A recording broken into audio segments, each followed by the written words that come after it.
मैंने रखी थी और फिर इसकी जुडिशल इंक्वायरी भी मैंने शुरू कराई थी। ठीक है जी हाँ। लेकिन अब जहाँ तक इसकी बात है कि मैं अपने बारे में क्या कहूँ, स्टैटिस्टिक्स मौजूद हैं, तमाम चीज़ें मौजूद हैं, और जो बस में था, जो पॉलिसीज़ थी जो मैंने उससे बनाई हैं, अल्हम्दुलिल्लाह मैं मिर्ज़ा साहब को अप्रिशिएट करूँगा कि वो जो पॉलिसीज़ मैंने अपने दौर में वज़ारत दाखिला के दौर में बनाई थी, वो पॉलिसी को उन्होंने कंटिन्यू रखा।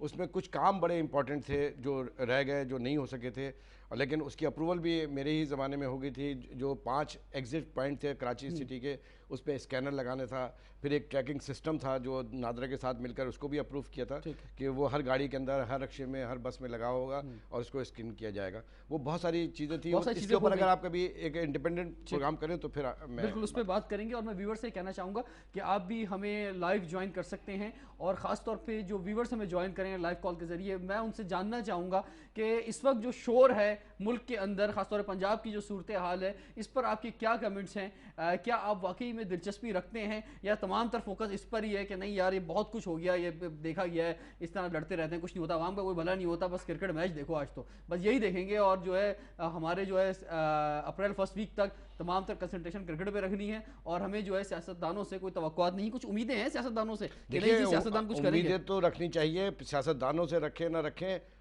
अपनी नई जनरेशन से रखें, वो काम करें जिससे ये मुल्क, अब खेल कूद अच्छी बात है, देखनी चाहिए, लेकिन भाई आपका पूरा मुस्तकबिल दाव पे लगा है, आपकी बका और सलामती दाव के ऊपर लगी हुई है मुल्क की।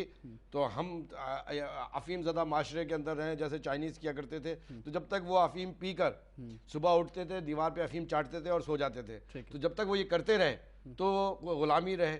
और जब चेयरमैन माओ ने और चौलाई ने उनको इस लत से बाहर निकाला अफीम ज़दा माशरे को, तो आज ये सुपर पावर है।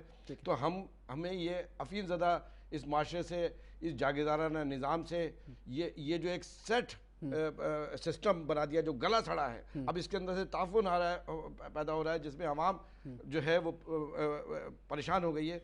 तो वो नारा जो है, जो अल्ताफ़ भाई ने दिया है, 2% और 98%, 98% की थ्योरी और इनकलाब की बात, तो ये सबसे इम्पॉर्टेंट है। इसके ऊपर इसका काम करने की ज़रूरत है। पाकिस्तान के पास ना अब गलती की कोई गुंजाइश है, और ना ही उसके पास अब मज़ीद वक्त है कि वो ये कौम इन चीज़ों को बर्बाद करे। जिनको जान चुके हैं, जिनको आजमा चुके हैं, उनको दोबारा आजमाने की कोशिश ना करें। हुजूर नबी करीम सल्लल्लाहु अलैहि वसल्लम की हदीस है कि मोमिन एक सुराख से 2 दफ़ा नहीं डसा जाता। अगर पाकिस्तान की कौम 2 दफ़ा 3 दफ़ा डसी जा चुकी है, तो वो फिर अपना मुहासबा करे कि गलती कहाँ हो रही है। नहीं, लेकिन उसमें एक इल्ज़ाम ये भी दिया जाता है एमकेएम को कि एमकेएम भी तो पिछले कई सालों से, 20 सालों से जो इक़्तिदार के अंदर है, ना, लेकिन और इक़्तिदार में है, और तो कराची में जो लोग मौजूद हैं, कराची के अमन अमान के हवाले से यहाँ की आवाम को क्या मिला है? हम देखिए, मैंने अभी बताया, जो पोर्टफोलियो, जो इख्तियार एमकेएम के पास रहा, उसने प्रूव करके दिया। मैंने तो अभी आपको बताया है, मैं तो हवाओं की बातें नहीं कर रहा हूँ, स्टैटिस्टिक्स मौजूद है, तमाम चीज़ें मौजूद है, जाके देख लें।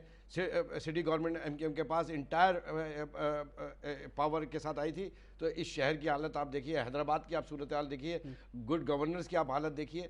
और आपने शुरू में एक बात कही थी कि भत्ते के ऊपर और इसके ऊपर जो सबसे बड़ा एक दो टॉक शो में इंप्रेशन एमकेएम का पंजाब में खासतौर में मौजूद है। देखिए, ये इंप्रेशन तो हमेशा एलीट क्लास लगाती है, जो जिसको खौफ है एमकेएम से, वो उस पर लगाती है। और दुनिया में आज तक कोई भी इनकलाबी तहरीक जो है वो ऐसी नहीं थी जिसके ऊपर इससे ज़्यादा गंदे और घिनौने इल्ज़ाम लगे।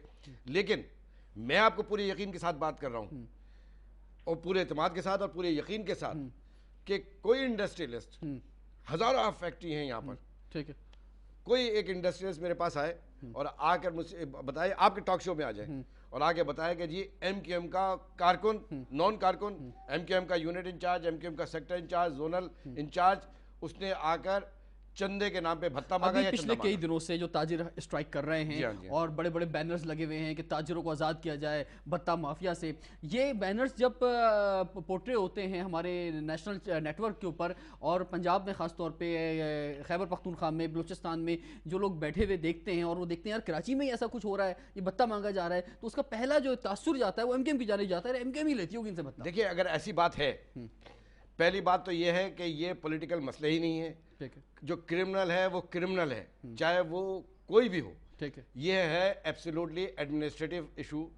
ये जो डिपार्टमेंट है वो सबको पकड़े और अगर कोई छुड़ाने आए तो उसको बता देगा जी ये छुड़ाने के लिए एक आए। एक बात, अगर पंजाब में ये तासुर है तो बड़ा, ये मैंने वो बताया, वो एलीट क्लास है पंजाब में। जो क्राइम है, जो सुबह सरहद में इस वक्त सूरत हाल है, जो बलूचिस्तान में जो सूरत हाल है, उससे तो कहीं ज़्यादा बेहतर सूरत हाल में हम हैं। लेकिन इसको इस सेंस में हम बेहतर नहीं कहेंगे, ज़ाहिर बात है सब लोगों की अभी एक बहुत बड़े कॉलर इस पे मैं आऊँगा क्योंकि वहाँ क्या इंप्रेशन, क्योंकि आप भी बहुत जाते हैं, मैं तो खैर बहुत ज़्यादा जाता हूँ पंजाब के अंदर, जो मैं आप लोगों से मिलता हूँ। अच्छा, एमक्यूएम ने भत्ता के ऊपर गवर्नर सिंह ने जिस तरह ओथ लिया है, तो एमक्यूएम का पहला काम जो था, पहला ऑर्डिनेंस जो गवर्नर सिंह ने जारी किया था, वो भत्ते के खिलाफ था कि जो भत्ते में पकड़ा जाएगा उसको 10 साल की सजा दी। बिल्कुल, इस पर हम बात करते हैं। फराज मलिक है हमारे साथ कराची से। अस्सलाम वालेकुम जी। वालेकुम अस्सलाम जनाब, क्या कहना चाहेंगे? मैं सबसे पहले तो रऊफ साहब को सलाम कहना चाहूँगा और आपको भी। जी वालेकुम सलाम। मेरा सवाल एक्चुअली ये है कि रऊफ साहब इतनी अच्छी वो कह रहे हैं, तो रऊफ साहब को चाहिए कि वो जो है इन चीज़ों के ऊपर अगेन से इम्प्लीमेंट करवाएं, क्योंकि जो अभी राइट नाउ कराची की जो सूरत हाल हो रही है जी, शुरू से जो है कराची के ऊपर इल्जामात लगते हैं। तो मैं कहता हूँ वो मुस्तफा साहब की जैसे पुरानी जो उन्होंने काम किया हुआ है वो अगेन दिखाएं, क्योंकि हम उनको भूल ही गए। ठीक है, और जो इन्होंने काम किए हैं मैं इनको बकायदा इनकी बुक्स भी पढ़ता हूँ। अच्छा, तो इनकी बुक्स भाई मेरे पास ही मौजूद हैं इस वक्त, ये 4 बुक्स हैं इस वक्त, इसका भी तारुफ मैं कराऊंगा। खैर दोबारा इम्प्लीमेंटेशन करना स्टार्ट कर दें, अदरवाइज अगर टाइम निकल जाएगा तो ठीक है भाई, ठीक है जी। फराज मलिक साहब की तारीफी कॉल थी। अच्छा, ये जो इम्प्रेशन आता है कि हम यानी लोग अब कराची आते हुए डरते हैं कि जनाब यहाँ आएंगे तो पता नहीं क्या हो जाएगा, मोबाइल छिन जाएगा, स्ट्रीट क्राइम बहुत ज़्यादा है। पेशावर जाते हुए नहीं डरते है? पेशावर जाते हुए नहीं डरते? पेशावर जाते हुए भी डरते हैं, सियालकोट जाते हुए और लाहौर जाते हुए नहीं डरते? सियालकोट लाहौर का अभी तक इतना प्रेशर नहीं आया कि वहाँ डरे। मैंने आपको वही बताया ना कि ये बाकायदगी के साथ देखिए, कराची को जरा सा समझेंगे आप। कराची पाकिस्तान की शहरग है, ठीक है, और ये सी पोर्ट है, इससे आगे लैंड लॉक है पेशावर तक, अफगानिस्तान लैंड लॉक है, सेंट्रल एशिया लैंड लॉक है, ठीक है। लिहाजा शहरग को अगर डिस्टर्ब कर दिया जाए तो पूरे पाकिस्तान की मईशत भी बैठ जाएगी, पाकिस्तान के अंदर पॉलिटिकल पोलराइजेशन भी होगा। लिहाजा सब मिलकर इसी शहर के पीछे लगे हुए, इसी शहर के ऊपर इसको मजबूत नहीं होने देना चाहते। इसकी खुशियां किसी को, यानी आप ये देखिए कि कहने के लिए सब हैं और संभालने के लिए कोई नहीं है। ये असल में होता ये जो आपने भी बात कही कि हर 2 महीने बाद 3 महीने बाद को ऐसा वाकया हो जाता है, नहीं, जिसकी वजह से जो इंप्रेशन जो है खराब हो जाता है शहर का। ना भाई, मैंने तो सर्व किया, मैं तो आपको बता रहा हूँ। देखिए, ये फसाद होते नहीं है जी, ये कराए जाते हैं। ना पंजाबी, महाजर, सिंधी, बिलोची, इसके अंदर ना तासुब है ना नफरत है, ठीक है। हमारी गलियों के अंदर सब मिलके जुल के रहते हैं आपस में। एक बस के अंदर जो ट्रैवलिंग करते हैं, बस का मालिक है पख्तौन, उसके अंदर महाजर, सिंधी, पंजाबी सब बैठे हुए, ठीक है। किसी की फैक्ट्री है पंजाबी की, तो उसके अंदर पठान, बिलोच सारे नौकरी कर रहे हैं, ठीक है। बात यह है कि फिर ये तासुब है किस जगह पे? ये हालात ख़राब नहीं होते हैं, हालात ख़राब कराए जाते हैं। इम्तियाज साहब हमारे साथ मौजूद हैं कराची से। अस्सलाम वालेकुम जी। वालेकुम अस्सलाम सर। ये सर पहली दफा आपके यहाँ मेरा कॉल है। जी जी, फरमाइए, क्या कहना चाहेंगे? सबसे पहले तो मैं रऊफ भाई को सलाम पेश करता हूँ और आपको सलाम पेश करता हूँ। जी वालेकुम सलाम। हाँ सर, हवाले से ये अर्ज करना था कि पिछले दौर में मुस्तफा कमाल साहब ने तो वो काम कर दिखाया जो कोई सुपरमैन भी नहीं कर सकता था। जी जी, और अगर इन्हें और चांस मिले इंशाल्लाह और मिलेगा जी, तो आप ये देखिएगा कि ये सब मिलके जो है पूरे पाकिस्तान का नक्शा इंशाल्लाह। अच्छा मुझे बताएं इम्तियाज साहब, आप कराची में रहते हैं और आप, मुझे ऐसा लग रहा है कि एमकेएम के आप सपोर्टर हैं, जब भी आप इस तरह की बात कह रहे हैं। नहीं, ये तो मैं एक सपोर्टर की बात तो एक अलग हो गई जी, मतलब एक जायज बात करनी चाहिए। ठीक है, आप जायज बात कह रहे हैं। अच्छा ये बताएं, जब आपके जो दोस्त हैं, कोई रिश्तेदार हैं जो पाकिस्तान में हैं, क्या बात करते हैं कराची के हवाले से, क्या इंप्रेशन आता है आपके सामने? यार देखें, कराची के बारे में तो बहुत से इंप्रेशन आते हैं, हर कोई आजाद है बोलने के लिए। जी जी, लेकिन ये जो तरक्याती काम है। जी बिल्कुल, बहुत शुक्रिया, थैंक यू वेरी मच जी। तरक्याती काम है बिल्कुल। एक मर्डर भी हुआ अभी 2 दिन पहले एक ताजिर का, उस पर भी हम बात करेंगे। कुछ दोबारा पंजाब की सूरत में वापस आएंगे, लेकिन ब्रेक के बाद स्टे ट्यून्ड विद अस।